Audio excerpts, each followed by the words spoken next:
guys, what's up? It's your girl Camray and you're watching Camray Music TV, and I'm back with another review. This is Greenleaf Season 5, episode number 2. So if you're new here, you already know what to do. Subscribe down below and comment your thoughts as we move through this review. All the other links are in the description box. We not even gonna harp on them today. So we dive back into the episode and we pick up from where we left off last week. You guys know that AJ had attempted to take his own life and Grace busted in the door. It's blood everywhere. We all figured he's gone. He's dead because, I mean, there was nobody rushing to her. I don't think anyone heard her screaming. He was very clearly passed out. So we had counted him out. But AJ's a little stronger than we thought. And it looks like he is barely hanging on. The family is at the hospital. And this seems to be, they was just there, right? For somebody just last season, right? So they're at this hospital. And oh, for Bishop. Was it for Bishop? I think it was for Bishop. Okay, so they're at the hospital and you know, everybody starts to trickle on and end up going home, and you know, Grace, who is his mother, is still there waiting around, and the doctor comes out to basically, you know, let her know, like, you know, you don't have to stay, even if he wakes up or once he becomes, you know, sedated, he's still gonna have to go through psych, and then it is at his request if he wants to see you, because you guys know, even though that's his mom, he's grown, so he can make that choice. So, you know, although it's hard for Grace to leave and Sophia to leave, Grace finally ends up leaving. We see that Lady May is still fasting because she like, it's a lot going on in this family. I'm trying to result back to what I know to do in the midst of chaos, right? So I'm confused why, first of all, nobody reads like Lady May, okay? Charity comes down and she's asking Grace how AJ is doing, and she got an attitude and can't figure out why people have it out for her. I'm just like, I cannot stand when people make a decision and you complain about the consequences. It wasn't like she accidentally set up her family and did something. Like, no, you purposely did this, and because it didn't work out the way that you thought it was going to work out, now you want everybody to be cool with you. But no, like, you were really content with tearing down this family. You and Phil would have been married, and what did you think was going to happen with your family? The fact that you have this son and you're still using the family maid, the family nanny or housekeeper, to raise your son, and we barely even been seeing him in the doggone season. Like, she's just so spoiled and entitled, and I be wanting more for her, because you can have a family with money and status and still get some independence, but she's showing us that she's not gonna be able to do that. Okay, so Zora is folding clothes with her mom, and Nikki's clothes is in there, and I'm just like, girl, like, how is this happening? How are y'all, do y'all not have two separate, you know, dirty clothes baskets? Are you washing her clothes? Like, what is happening? And it is very weird to me that Nikki's staying there. Like, Nikki don't have no other friends. She's staying with you. Okay, so they're folding clothes, and you know, Zora can kind of sense that there are problems between her parents, but you know, she's of age, but you know, her parents aren't really telling her anything that's going on. They're headed off to a meeting. Oh, let me see. So Darius calls Grace because he has like, I think he has like intel on one of the pastors, right? Because they go see Kyle. And, you know, Grace is just really sad, and, you know, everything is a mess, right? So it's weird to see her in this space because she usually navigates well through mess. But this is like a little over her head, right? It's just a lot going on. She can't get her footing. And so much has changed within the past like couple months, right? So she goes and takes this ride with Darius. They go over to see Kyle to try to get some information. Remember, he is the pastor that she had talked into not selling to Bob Whitmore. But Bob Whitmore did something, because now Kyle's like, get off my lawn, get off my porch. I don't want to see y'all. I'm not telling y'all nothing. Don't ask me nothing. Be gone. Okay, so the whole time I'm just thinking, like, Darius don't ever get to have no problems. Like, Grace got enough problems for both of them. If Darius was to pop up and be like, oh, I just found out I have a long lost daughter, would Grace stick in there? You know, because she got so many problems. Darius don't ever have time to have any of his own. Okay, so Bishop and Lady Mae are going over to Mavis's old bar. Remember, Mavis, who is Oprah's character, has gone on overseas, opened a bar over there, and left this bar to Grace. And so Grace is like, y'all can do whatever y'all want with it. And you know, Bishop is on this whole thing where he wants to get remarried. He's very ambitious right now, right? He wants to get remarried. He wants to open the church, or turn this club into a church. So it's like the literal irony of people, you know, church mothers saying like, y'all need to stay out that club. So now y'all two are about to turn this club into a church. So it's very humbling, because it's like these people had a mega church. They built their brand up. They've already done this. They've already built up a shack into a huge church, even though, you know, they burned it down or whatever. They've already done that. So this is humbling. You know, Lady Mae in there bougie, like, I'm not gonna be able to do this. This whole thing got to be gutted before I'ma hop on. They agree that they're going to get married on Flag Day, which is June 14th. I don't know why they know that's Flag Day, but they agree that they're going to get married that day. Bishop also agrees that he's going to get it all gutted, and they're going to do the thing because he is ambitious about making this happen, right?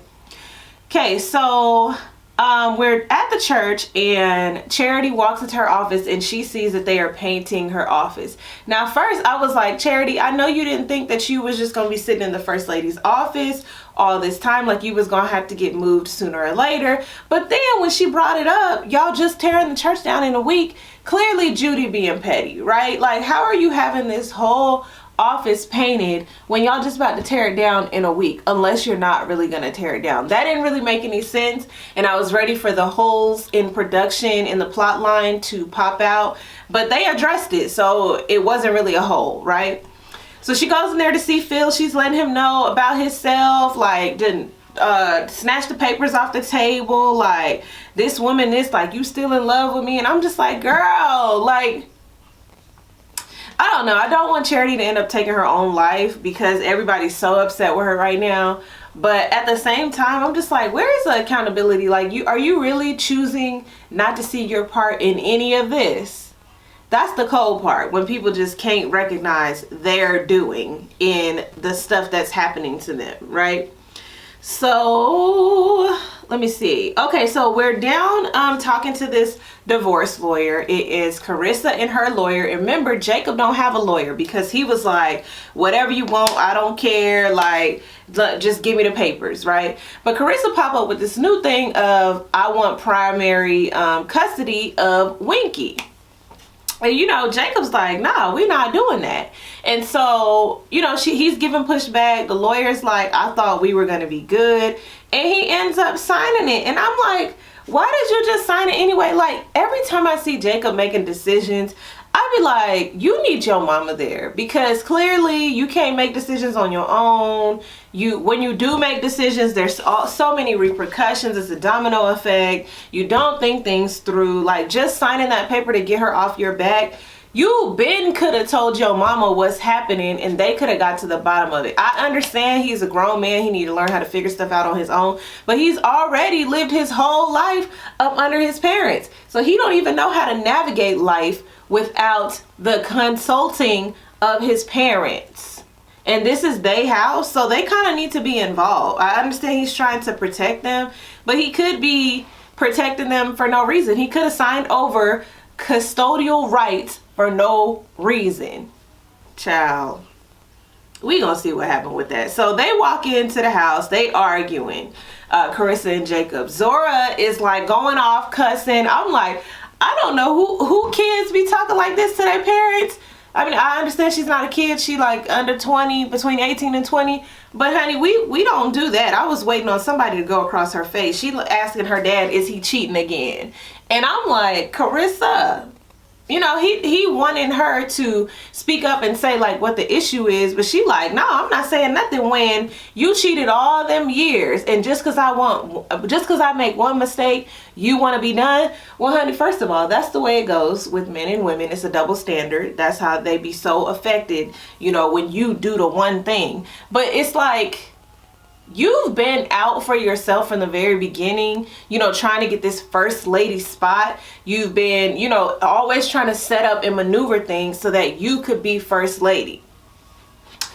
And you were even into demeaning your husband. You was into swinging to whatever it was going to take. You knew he was cheating. You knew what he was doing. You knew he had low self-esteem. You knew all of that. But she was trying to get that first lady spot so bad. So the fact of the matter is, she never would have been first lady material, because even when she was first lady, she was inadequate. She was not there. So I'm just like, yeah, you made one mistake, but when he was making his mistakes, you became bitter. You became a woman scorned. So now your actions, even in him becoming like this new man and, you know, trying to be better for you, you have not fully forgiven him, and you have therefore hardened your heart and caused your actions to be just raggedy. Like, just because he did wrong, that don't justify your wrong. Girl, I just hate that the writers made her get a STD. Like, Jacob ain't getting nothing, and he was messing with hella people, kissing all on him and all kind of stuff. The Charity and Phil DeMars, they're in this office, and they are discussing, I don't remember what they're discussing, but I know Judy comes up in there, and I was just like, y'all, this hair, it's taking me back to like 1980. But she comes up in there and she's all over Phil, and, you know, she's asking Charity about these, you know, some drawings or some logistics stuff, and she's all on him, and Charity uses that moment to be like, I hope you know he's still in love with me. So Judy uses this Proverbs 3 scripture to try to get at Charity, to basically let her know you need to move the F on.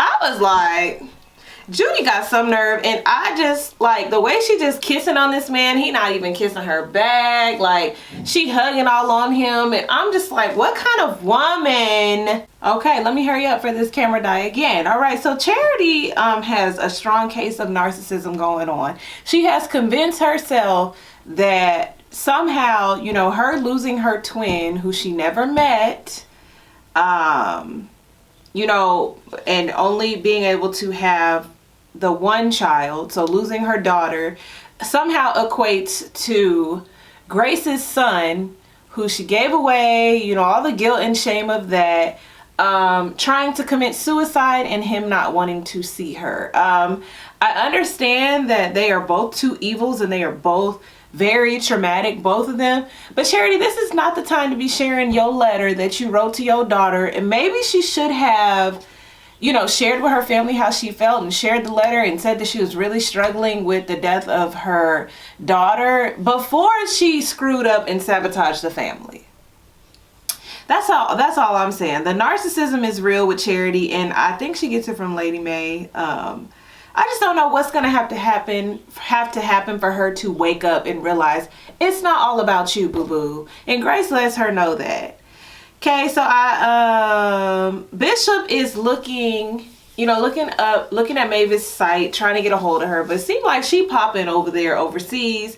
So he's just decided, okay, we gonna get married, we gonna do this thing, Lady Mae, when do you want to get married? So this is when we see some signs of dementia, or early signs of Alzheimer's. And I'm like, don't y'all kill off Bishop in the very last season.